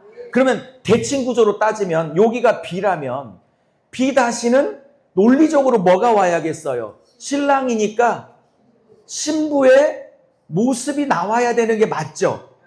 논리적으로 맞습니까? 그리고 제가 그거를 21장 2절에서 10절까지로 제시를 했어요. 그리고 22장 2절을 읽으니까 뭐라가 나와? 새 예루살렘 성이 나오죠. 새 예루살렘 성이 나오는데 뭐라고 그래요? 이게 남편을 위해서 남편을 위해 신부가 단장한 것 같더라 이렇게 얘기하죠. 그러면 근데 이게 새 예루살렘 성이라고 얘기하죠. 하늘로부터 내려온다고 그러죠. 그러면 어머 잘 봐요. 왜 가끔 저보고 어머라는 표현을 쓰냐고 그러는데 일남육녀로 자라서 그래요. 제가 여자가 써서 많이 키워가지고 어머 보세요. 남편 위에 신부가 단장한 것 같대. 근데 이게 예루살렘 성이 하늘에서 내려온대. 근데 제가 이거 비로 처리했어. 그러면 여러분 새 예루살렘 성은 우리가 살게 될 천국을 상징하는 거죠. 물론 장소가 맞아요. 그걸 인정해. 우리가 죽어서 가게 될 예수님의 재림 후에 우리가 살게 될 그 장소로서의 천국을 인정한다니까. 그리고 이 예루살렘 성에는 길이 뭘로 깔려 있어? 흙바닥이야, 황금이야. 그 다음에 기초석은 뭐예요? 12보석. 문은 뭘로 돼 있어? 진주. 그죠? 그리고 이 막 12보석이 막 말도 못하게 있는, 그죠? 막 금은보석으로 막 이 세상에 볼 수 없는 보석으로 다 치장된 성이 예루살렘 성이죠. 우리는 그 성에서 살게 될 거예요. 그거를 부정하지 않아. 그러니까 당연히 장소적인 의미도 반드시 있다. 그걸 믿으세요. 그러면 신학자 중에 우리가 가게 될 천국은 마음 안에 있는 거지 장소는 아니여 라고 말하는 신학자가 있어. 유명한 신학자. 천국을 장소적인 의미로 부정하는 자들이 있는데 나는 반대야. 천국은 분명히 장소적으로 있을 줄로 나는 믿습니다. 특별히 막 12보석으로 막 치장된 황금길 막 우리 집사람이 열광하잖아. 이 대목만 오면 막. 왜냐면 남편이라고 한 게 17년 전에 결혼할 때 반지 하나 했는데 그것도 개척한다고 둘이 뽑아서 바치고 아직도 바지가 없거든. 없어. 그러니 신랑이 못 해준 금은 폐물 저기 있다니까 열광하는 부분이 여기 우리 집사람이. 근데 잘 봐요. 이 금은 온갖 보석으로 치장된 새 예루살렘 성이 단순히 장소라고 그래? 아니면 신랑 예수를 위하여 그 남편을 위해서 신부가 단장한 것 같대. 그럼 이건 장소 플러스 보석으로 빛나고 있는 보석과 같이 빛나는 신부들일 수도 있겠네, 이 성이. 물론 장소 플러스, 장소 인정. 그러나 보석처럼 빛나고 있는 누구? 신부. 그럼 이게 비 다시야. 그럼 이게 아까 비는 신랑의 10가지 멋진 모습이고, 그죠? 이 비 다시는 새 예루살렘을 얘기하는데 단순히 장소뿐만 아니라 보석처럼 빛나고 있는 신부를 얘기도 하겠네. 신랑의 영광을 닮아 있는 빛나는 성도들, 빛나는 신부들. 할렐루야. 자, 그러면 유석영 목사님의 논리가 맞은지 9절 10절로 한 번만 더 확인하겠어요. 이게 유 목사의 억지 주장이 아님을 내가 증명하겠다고. 자, 9절 10절 21장 9절 10절. 오늘 처음 뵙나요, 두 분은? 재밌으세요? 너무 재밌어요. 어떻게 오셨어요, 근데? 누가? 오아시스? 아닌데, 어디서 오셨어요? 평택에서 오셨어요? 아, 네네네. 너무, 네, 잘 오셨어요. 네, 오늘 처음 뵈서 한번 여쭤봤어요. 자, 21장 9절, 10절 읽겠습니다. 준비, 시작!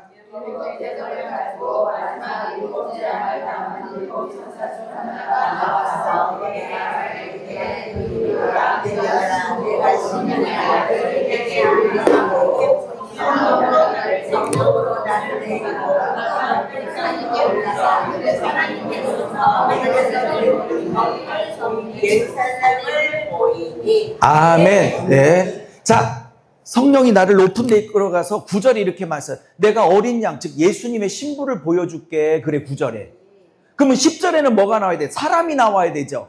어린 양의 신부들 인격체가 나와야 되지. 근데 정작 내가 신부를 보여줄게 그래 놓고 9절에, 10절에는 사람을 안 보여주고 하늘로부터 내려오는 새 예루살렘 성을 보이죠. 보이심. 어린 양의 신부 보여줄게 9절. 실제 보이는 건 새 예루살렘 성을 보여. 어려워? 어려워요? 안 어려워? 그러면 어린 양의 아내가 누구란 뜻이야? 그러니까 새 예루살렘 성을 얘기하는 거지. 그러면 저 새 예루살렘 성은 우리가 살아야 될 장소적인 의미는 당연한 거고, 그렇게만 보면 안 된다는 거죠. 저렇게 빛난 보석으로 멋진 예루살렘 성은 장소뿐만 아니라 빛나고 있는 어린 양의 신부들을 얘기하는 거지. 그게 비와 비 다시라는 거야. 계시록을 이렇게 보니까 너무 재밌잖아요. 그러면 여쭤볼게요. 이 보석으로 빛나고 있는 이 성인 신부들은 처음부터 빛났을까? 환난과 연단과 용광로와 풀무불과 고난과 뭐 기타 등등을 다 거치면서 이렇게 빛나가고 있는 걸까? 베드로 전서식으로 따지면 불같은 연단을 통해서 정금같이 빛나고 있잖아. 적그리스도의 핍박, 로마 황제의 핍박을 통해서 빛나고 있잖아. 그냥 빛나는 게 아니잖아. 용광로를 들어갔다 와야 빛난다니까요. 뭐 물질의 용광로, 뭐 자식의 용광로, 남편, 아내 무슨 용광로, 사업 뭐 용광로에 들어가서 내 자존심, 내 자기의 뭐 이런 거 욕심, 탐심, 원망, 불평 이런 게 용광로에서 다 불순물이 빠져야 저런 보석 같은 예루살렘 성이 나온다니까. 그냥 안 나온다니까. 여러분 이렇게 계시록을 배우니까 뭐 막 쓰나미, 지진, 전염병, 막 핵전쟁 이렇게 안 배우고 이렇게 배우니까 요한계시록이 무슨 막 마태복음이나 마가복음이나 복음서 같지 않아요? 그러니까 사복음서보다 더 복음서 같잖아. 막 전쟁, 핵전쟁, 막 전염병, 기근, 쓰나미 이런 걸로 안 풀어도 복음으로만 풀어도. 집사님 뉴저지에서 오셨어. 뉴저지에서. 물론 나보러 온 건 아니야.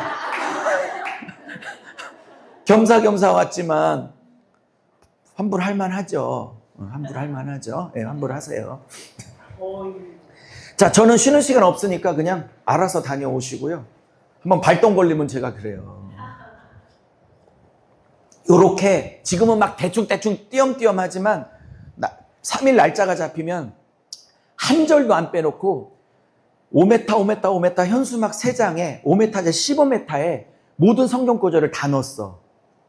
그래서 15m를 두를 거야. 계시록을 다. 그래갖고 한 절 한 절씩 다 풀 거야. 여러분 그거를 3일 안에 배울 수 있다는 건 큰 축복이라고 저는 생각해요. 그러니까 빠지지 마시고 날짜 정하시면 꼭 오셔요. 자, 그러면 요까지가 1장이에요. 지금 예정도 없이 제가 B와 B 다시 신랑과 신부. 근데 신랑의 영광을 신부가 빼어 담고 있죠. 보석처럼 빛나서. 그죠? 그죠? 근데 이 보석이 될 때까지는 그냥 됐겠어? 아니면 불같은 연단을 통해서? 그렇죠. 그래요. 그냥 불도 아니고 불같은 연단을 통해서. 자, 2장으로 갑시다. 너무 재밌죠? 너무 재밌어요. 자, 2장 갑시다. 자, 2장은요. 2장, 3장은 따라 보세요. 7교회. 에서보두 사빌라. 예. 자, 2장은 에서버두 4교회가 나오고 3장은 빌라를 사는 사빌라. 빌라 사는 장면인 사빌라가 나옵니다. 아, 이걸 자세히 설명하려면 한도 끝도 없으니까 그냥 간단하게 넘어가는데 제가 촛대 구조를 이미 이렇게 했어요. 그러면 촛대 구조인데 요걸 A라고 그러고 버가모 두아도 교회를 묶어서 A-라고 하고 서모나 교회를 B라고 처리를 할 거예요. 그러면 히브리 사람들 개념에 가운데가 중심이라고 그랬죠. 자, 그 다음에 사대 교회를 A라고 하고 라우디아 교회를 A-라고 하면 빌라델피아 교회는 B가 되겠죠. 그죠?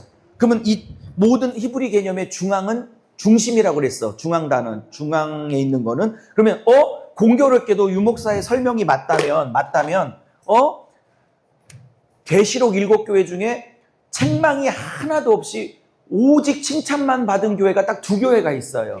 바로 여기 B에 있는 서머나 교회와 여기 빌라델피아 교회가 딱 칭찬만 받았어. 그리고 양쪽에는 책망이 있는 양쪽 교회를 배치해 놓고 있는 거야. 이렇게 구조를 짜고 보니까 에베소 교회의 칭찬과 책망이 동시에 존재했죠. 그러면 이 에베소 교회도 누구를 지향하라는 거야? 서머나 교회를. 버가모 두아데려 교회도 어디를 지향하라는 거야? 그다음에 사대 교회도, 여러분 이 사대 교회와 라오디아 교회는 오직 책망만 있는 교회예요. 여러분 2장의 에베소 교회와 버가모 두아데려 교회는 칭찬과 책망이 동시에 있어. 근데 이게 3장에 가면 칭찬이 사라지고 책망만 있어. 이걸 맥으로 보면 회개하라는 주님의 요청을 거부하고 끝까지 회개하지 않으면 오직 책망만 낳는 교회로 전락한다는 의미를 갖고 있는 거야. 2장 3장이 더 심해져. 상태가 무슨 말인지 이해하셨어요? 그러면 여러분 사대교회를 한마디로 말하면 뭐래요? 지들이 이렇게 말하죠. 우리는 살아있어. 우리는 살아있는 교회야. 이렇게 말해. 유명해. 행사도 많어. 5,000명이야. 10,000명이야. 대한민국에서 1등 교회야. 막 이래. 근데 뭐라 해요? 주님은 살아있으나 죽은 교회라고 얘기하죠. 그러면 지들 눈에는 영성도 뛰어나고 막 성령의 역사도 있고 살았다고 지들이 평가를 해. 근데 예수님의 눈에는 뭐야? 완전 영적으로 죽은 교회야. 여러분 그러니까 내가 평가하는 내 수준과 예수님이 평가하는 내 수준이 다르다니까? 나만 살아있으면 뭐 예수님은 죽은 교회라는데. 근데 이 대형교회인 거 아시죠? 사대교회. 라오디아 교회도 대형교회인 거 아시죠? 그러면서 라오디아 교회는 또 뭐라고 그래 지가 스스로? 나는 부자래. 부족함이 없대. 맞죠? 실제로 되게 부자인 교회거든요. 여기가 금융업도 발견했고 그 다음에 여기에 의과대학이 유명해갖고요. 안지를 고치는 부르기안, 뭐라고요? 부르기안이라는 안약으로 떼돈을 번 도시야. 그 교회 그 지역의 사람들이 교회를 이뤘으니까 교회 성도들도 부자가 많았겠지. 그러니까 성령이 얼마나 현실을 알고 쓰시는지 라오디아 교회 가면 너희들이 헐벗고 영적으로 헐벗고 가난하고 정말 볼품없는 거지 같은 상태라는 것을 안약을 사서 발라서 니들 현실 좀 봐 그러죠. 부르기안 때문에 떼돈을 벌었던 도시란 걸 아는 거야 성령이. 무슨 말인지 아세요? 이건 이제 공부를 해야 되는 거예요. 공부를 주석을 봐야 되는 거라고. 이해하셨어요? 그러면서 여기는 뭐라고 그래? 나는 부자요, 부요, 부족함이 없다 그러네. 주님이 뭐래요? 그지요. 그죠? 헐벗고 발가벗은 교회라고. 그러니까 나는 살았다. 나는 부자다. 영육간의 부자다. 우리 교회만큼 그런 교회가 없어. 라고 말을 하지만 성령의 눈에는 뭐라고? 죽은 교회요? 확 토하고 싶은 교회예요. 그죠? 맞아요? 그런 교회를 양쪽에 A와 A-로 펼쳐놓고 그 다음에 자그마한 포도 농사라는 농사로 먹고 사는 작은 소도시, 도시도 아닌 작은 촌마을에 있는 아주 작은 소형교회인 빌라델피아 교회를 가운데 딱 넣어놓고 여기는 뭐래요? 하늘문이 열린 교회. 적은 능력으로도 나의 말씀을 지킨 교회. 그죠? 맞죠? 오직 칭찬만 있었던 교회. 그러니까 대형 교회 2개를 양쪽에 배치해 놓고 작은 소마을에 있는 교회를 하늘문이 열린 교회를 딱 배치해 놓고 어느 교회가 내가 기뻐하는 교회냐? B라는 거야. 에베소 교회 번화가도 2가지 해놓고 내가 기뻐하는 교회는 어디라는 거야? 중요한 건 둘 다 작은 교회야. 아까 서문화 교회는 뭐라 그래? 내가 너희들의 실상을 아노니 너희들은 궁핍하고 가난하지만 그 다음에 뭐라고 그래? 믿음에 부유한 교회예요. 이렇게 얘기하시죠. 네. 그러면 서문화 교회나 빌라델피아의 담임 목사나 성도들은 스스로 뭐라고 생각했겠어? 양쪽의 교회를 보면서 우리는 작은 교회야. 우리는 부족한 교회야. 우리는 힘없는 교회야. 우리는 실패한 교회야. 네? 부럽다. 뭐 그러고 있죠. 근데 예수님의 눈에는요. 너희들의 환난, 서문하게 뭐라고 그래? 너희들의 환난과 궁핍을 내가, 그래서 환난은 외적 요소고 궁핍은 내적 경제적인 어려움을 얘기해. 즉 재정도 무진장 열악했다고. 그죠? 근데 뭐라 그래? 실상은 너희는 부유한 자요 그래. 빌라델피아 교회는 뭐라 그래? 적은 능력을 가지고도 이건 적은 능력을 가지고 교세도 적고 인원도 적고 재정도 적었을 거야. 그죠? 근데 뭐래요? 나의 말씀을 지켰으니 내가 너에게 뭐를 거래? 하늘문이 열려. 여러분 7교회 중에 하늘문이 열린 유일한 교회예요. 근데 저게 지금 포도 농사 짓고 먹고 사는 작은 촌이라니까 저 도시 자체가. 그러니까 대단하다고 여기는 교회 사이에 스스로 실패했다고 느끼는 교회를 박아놓고 실패한 게 아니라 너희들이 성공한 교회라고 얘기하고 양쪽 교회를 가지고는 뭐라고? 너희 눈에는 너희들이 대단하고 성공한 교회였지만 내 눈에는 죽은 교회고 토하고 싶은 교회라고. 차갑지도 않고 뜨겁지도 않고 오죽했으면 토하고 싶다고 그러시냐니까. 막 예배 속에는 촛대를 옮긴다고 그러고 버가모 교회 두아디라 교회는 뭐예요? 에? 여러분 왜 버가모와 두아디아를 제가 같은 게 묶은 줄 아세요? 이 버가모 교회는 뭐를 받아들였냐? 첫째, 니골라당을 받아들였어요. 니골라당. 두 번째, 발람의 교훈을 받아들였어. 발람의 교훈. 하나씩 설명할게요. 여러분 버가모 교회는 니골라당을 받아들였어. 니골라당은 누구냐면요. 너무 깊어지네 얘기가. 패스해? 니골라당 얘기할게요. 짧게. 니골라당은 뭐냐? 사도행전 7장에 보면 안수집사 7명 뼈죠. 그 중에 제일 마지막 사람이 니골라 안수집사예요.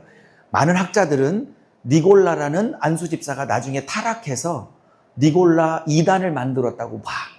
그럼 니골라주의는 뭐냐면 예수 믿으면 천국은 따놓은 당상이기 때문에 막 살아도 구원은 취소 안 된다는 방종주의를 니골라주의라고 그래.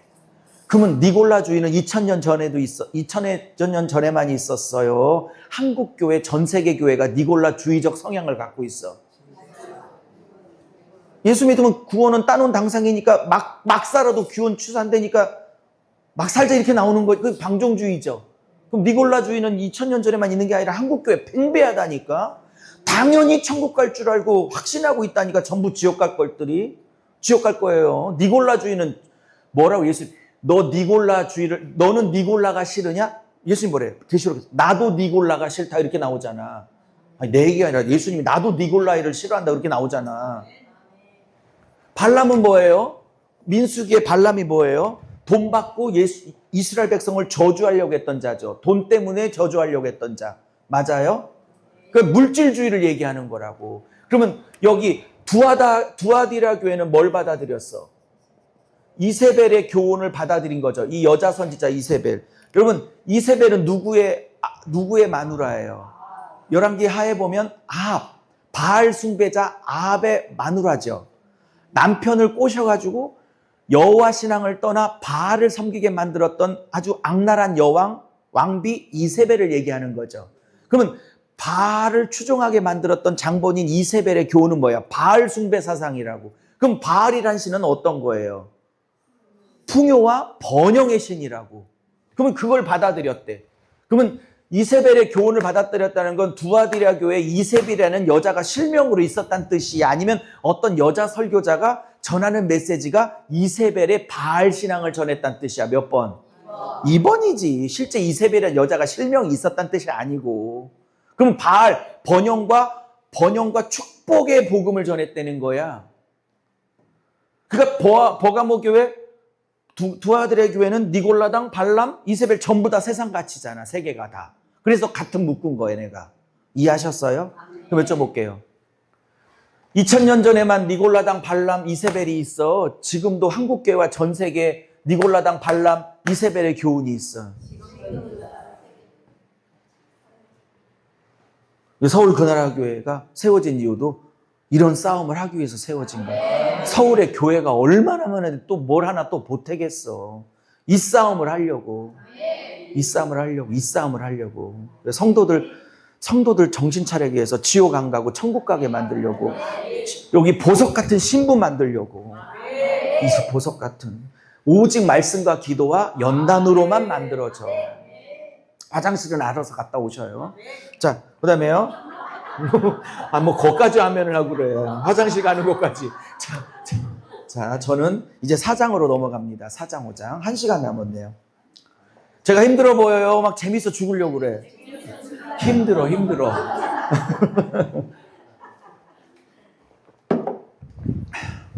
8월 4일로 봐요. 막 구약 다 들어가는 얼마나 재밌는지. 제 목표는 성경이 막 미치도록 재밌구나. 이거를 이렇게 만들어주는 게 제 사명이라고 생각해요. 그런 성도들로 좀 채워졌으면 좋겠어. 많은 명수도 필요 없어. 한 10만 명 정도.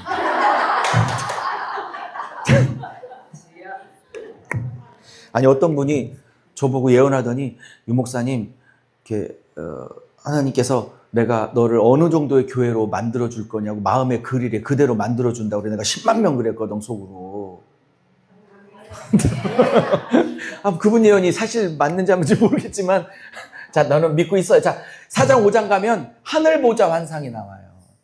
하늘 보자. 설명부터 할게요. 갑자기 7교회 땅에 있는 교회를 얘기하다가 2장 3장에 그죠? 땅에 있는 교회를 얘기하다가 카메라 앵글이 갑자기 어디로 가? 하늘로 가. 그리고 하늘에 이렇게 보좌가 이렇게 있고 하나님과 예수님의 보좌가 있고 요 주변에 24분의 장로님이 한 의자씩 앉아 있고 요 앞에는 네 명의 생물이, 4개체의 생물이 하나님을 높이고 있어. 그리고 수많은 천부천사가 다 하나님과 어린 양 예수 그리스도 두 분에게 찬양을 드리고 있는 게 4장 5장이에요. 갑자기 하늘 천상 예배 장면이 펼쳐지고 있다 이 말이에요. 그리고 네 생물이 나와. 네 생물은 사자 같고 소 같고 사람 얼굴 같고 독수리 모양 같대요. 다 설명할게요. 24 장로님이 한 의자에 차지하고 계시고 이분들이 면류관을 벗어 하나님께 면류관을 드려. 그리고 천사들이 막 찬양을 하고 있어. 그리고 막 노래. 막 찬양을 해. 일단 분석하기 전에 따라하세요. 세대주의 학파. 세대주의라는 종말론자들이 있어요. 세대주의라고 하는데 세대주의는 저는 조금 안 했으면 하는 거고요. 이 세대주의자들은 뭐라고 하냐면 자 읽으세요. 4장 2절로 가요. 4장 2절 읽어봐요. 자 준비 시작.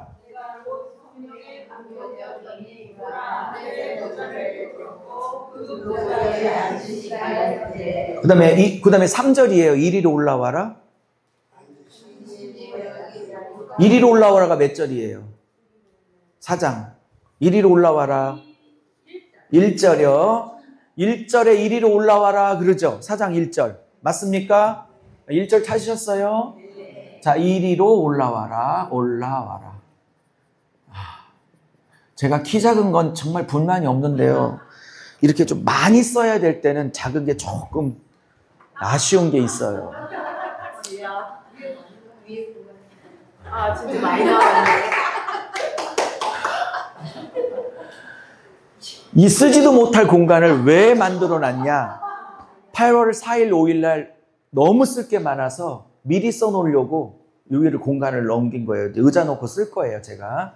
자, 그러면 이리로 올라와라 이거를 뭘로 보냐면 세대주의자들은 휴거로 보는 거예요. 휴거로. 이거를 4장 1절을 잘 들어요. 이제 핵심이 왔어요. 다 못하겠습니다.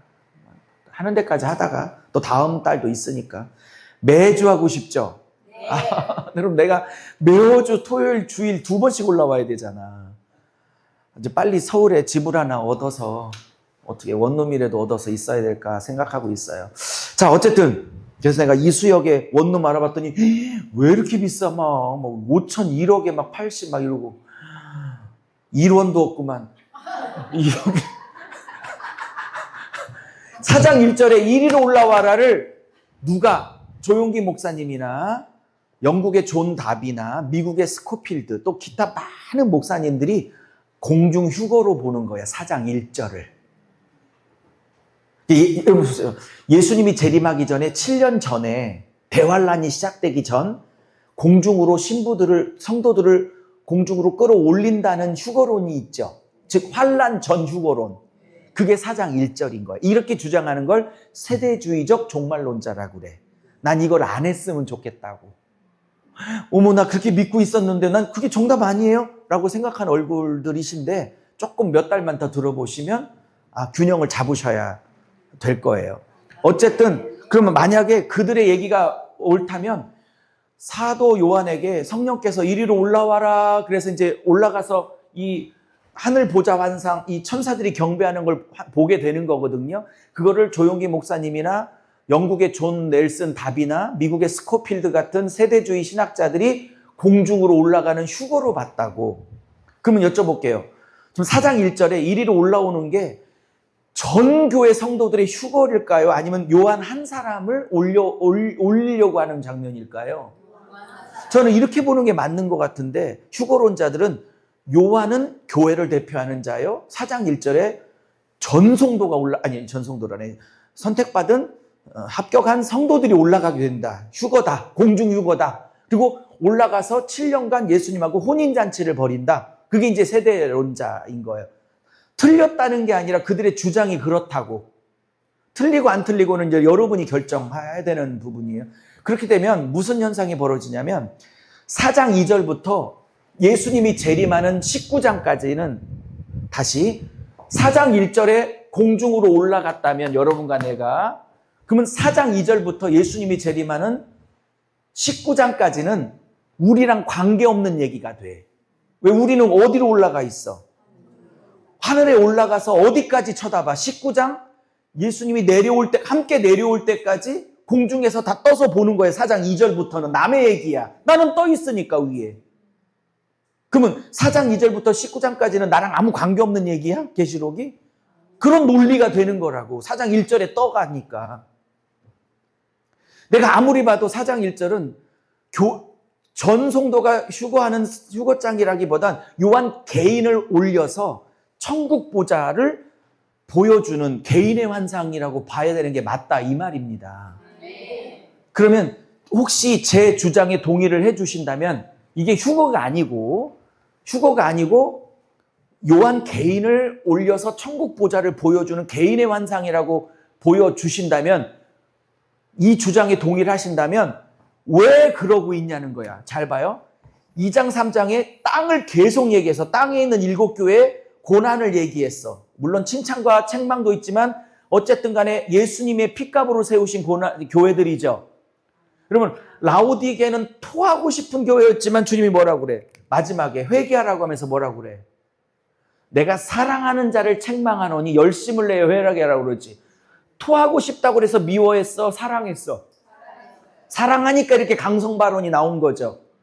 어쨌든 땅에서 고난받고 로마 황제에게 핍박받고 있는 고난받고 있는 7교회를 카메라가 비추다가 갑자기 하늘에서 찬양하고 있는 24명의 장로를 보여. 그러면 이 24명의 장로는 누굴까를 이제 밝히면 답이 나와요. 어떤 학자들은 천사래. 무식한 얘기. 계시록에 면류관은 오직 승리한 성도들만 써. 천사들은 면류관을 신구약 전체에서 66 단 한 번도 안 써. 오직 예수 피를 붙들고 말씀 붙들고 죽기까지 승리한 성도들에게 고맙다고 주님께서 쓰여주는 게 면류관이야. 아멘입니까? 근데 이거를 천사로 봐. 미친 거지. 왜? 계시록을 제대로 안 보니까.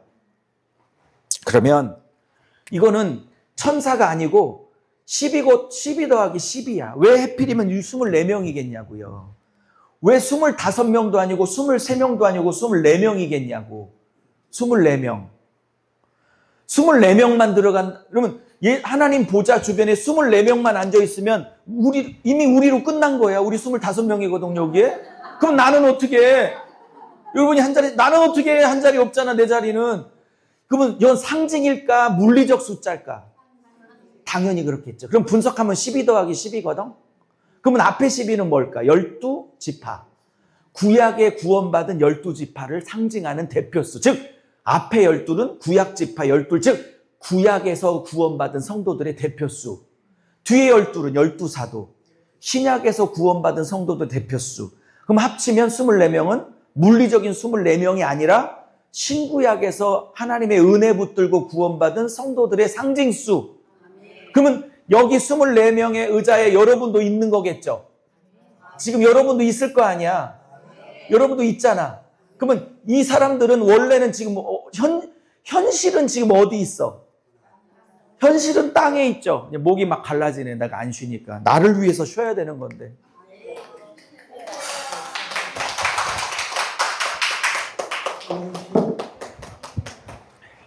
요 5장, 4, 5장까지만 하고 좀 쉬어요.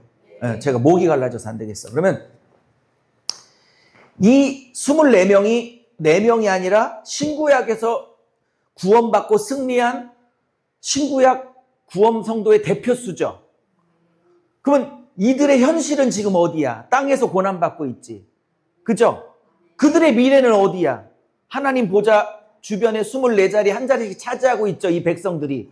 그런 현실은 어디야? 근데 미래는 어디야? 지금 땅이고 하늘이죠. 현실이고 미래죠.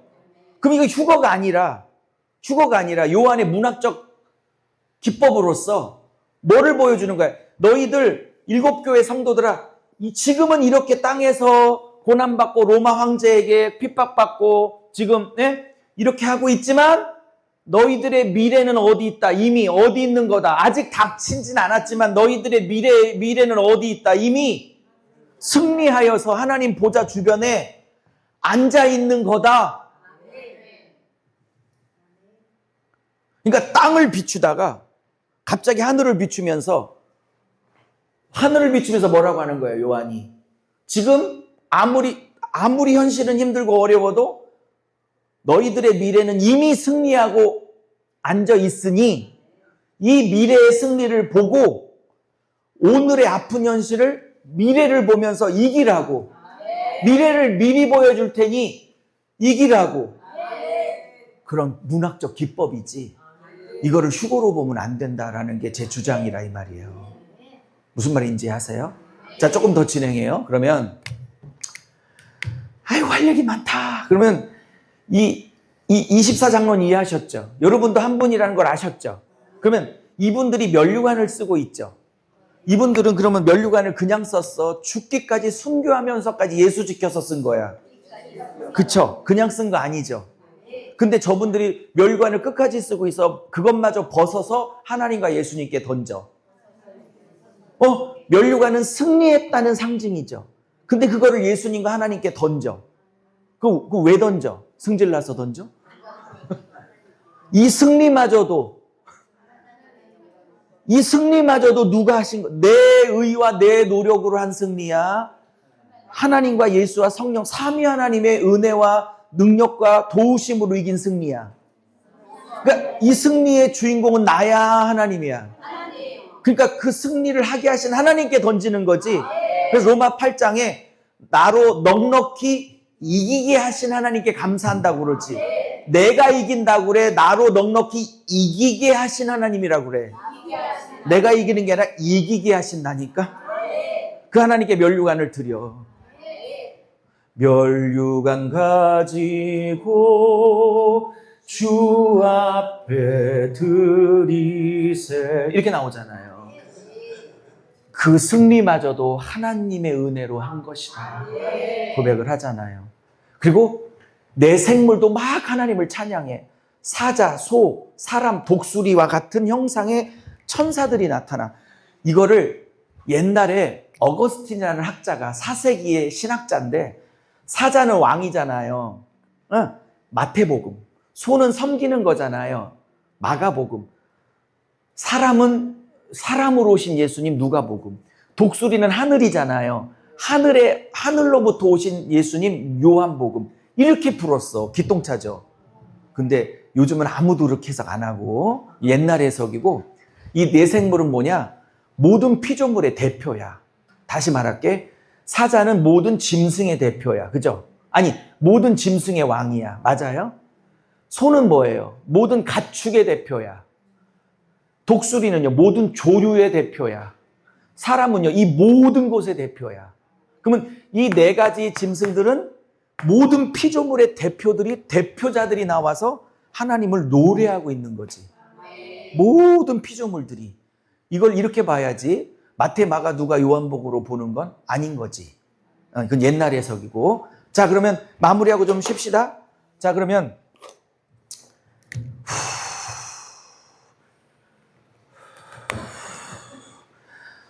1시 10분 시작했죠. 2시 10분. 옛날에는 막 3, 4시간 강의도 껐떡 없었는데 이제는 1시간 반만 해도 좀 헐떡거리네. 체력이.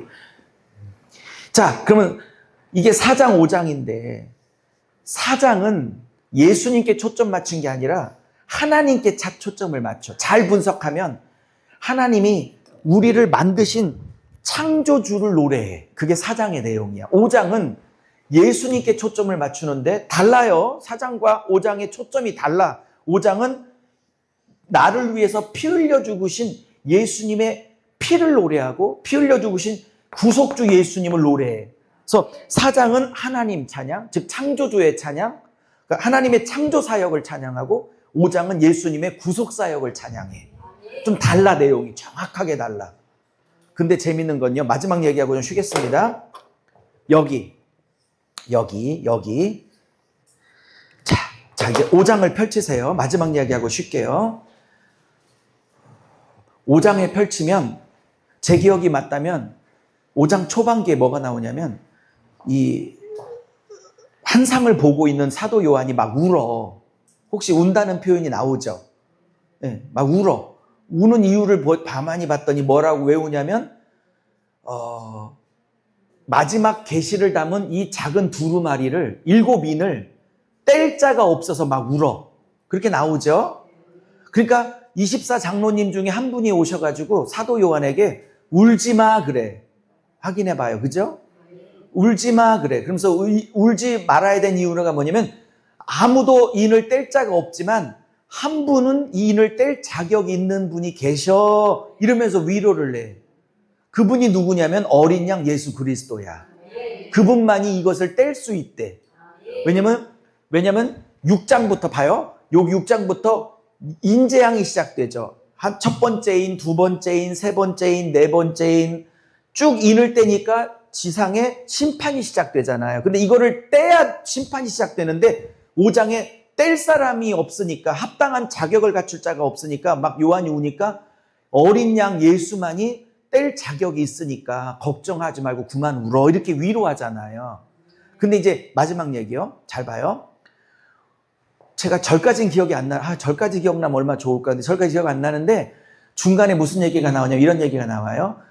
왜 어린 양 예수만이 뗄 자격이 있냐를 얘기하는데 그가 이렇게 얘기해. 죽었다가 살아나셨기 때문에 뗄 자격이 있다 이렇게 말해. 그거 확인해 봐봐요. 죽었다가 살아나셨기 때문에 뗄 자격이 있다라고 얘기해요. 몇 절? 9절. 네. 자, 이제 마지막 얘기야. 절 보세요. 6장부터 시작되는 6 혹은 7인을 떼야 되는데 하나씩 그 인을 떼야 되는데 뗄 자격이 아무도 없어. 인류 역사상 어떤 사람도 이 마지막 때의 심판을 계시를 뗄 수 있는 사람이 없어. 근데 예수님만이 뗄 수 있대. 예수님만이 영적 권위를 갖고 계신데. 근데 예수님이 이거를 뗄 자격을 어떻게 획득하셨냐를 얘기하는데 이렇게 말해. 죽었다 살아나셨기 때문에. 이렇게 3번을 얘기해. 몇 번이요? 3번을 얘기해. 예수님이 마지막 때 계시를 뗄 수 있는 영적 권위를, 영권을 확보할 수 있었던 이유는 그가 하나님의 아들이었기 때문에도 아니고 그가 능력이 많아서기 때문에 이 영권을 확보한 게 아니라 뭐 때문에? 죽었기 때문에. 그가 죽음을 당하셨기 때문에 이것을 뗄 영권을 가졌대. 자, 무슨 얘기를 하고 싶은 줄 아세요? 진짜 영권은 누구에게 오는 거냐면 죽은 자에게 오는 거예요. 죽은 자에게. 내가 십자가에 죽어야 영권이 와. 여러분, 산에 가서, 마지막 얘기할게요. 산에 가서 아무리 나무 그루를 100그루, 1000그루를 뽑아도 내 자아가 시퍼렇게 파릇파릇 살아있으면 영권이 안 와요. 저는 삼손 얘기를 하다가 삼손이 나중에 기둥에 묶였다가 회개하면서 힘을 한번 싹 쓰니까 다곤 신전이 무너지면서 싹 죽죠. 블레셋 사람들이. 근데 성경이 이렇게 말하죠. 이렇게 말해. 그 삼손이 살아있을 때 죽인 숫자보다 그가 죽을 때 죽인 숫자가 훨씬 많다고 말해. 그건 영적인 메시지가 있는 거예요. 내가 살아있을 때 내 안에서 일하시는 하나님과 내가 죽었을 때 하나님이 하시는 일은 다른 거라고. 삼손이 살았을 때 죽인 숫자가 그가 죽을 때 죽인 숫자 비교가 안 될 만큼 그가 죽음으로써 일을 하나님이 하게. 예수님도 그냥 영권을 얻은 게 아니라 이 마지막 때 인재양을 뗄 영권을 그가 그냥 얻은 게 아니라 그가 죽임당했기 때문에 얻으신 영권이라고. 여러분이 죽지 않으면 그렇죠. 영권이 오지 않아요. 죽어야 영권이 와. 죽어야 영권이 온다. 십자가 죽은 자만이 부활의 능력을 경험할 수 있는 것. 자, 10분 쉬었다가 나머지 30분 강의하겠습니다. 화장실 좀 다녀오세요. 저 뒤에 좀 닫아주세요. 닫으면 꺼져요.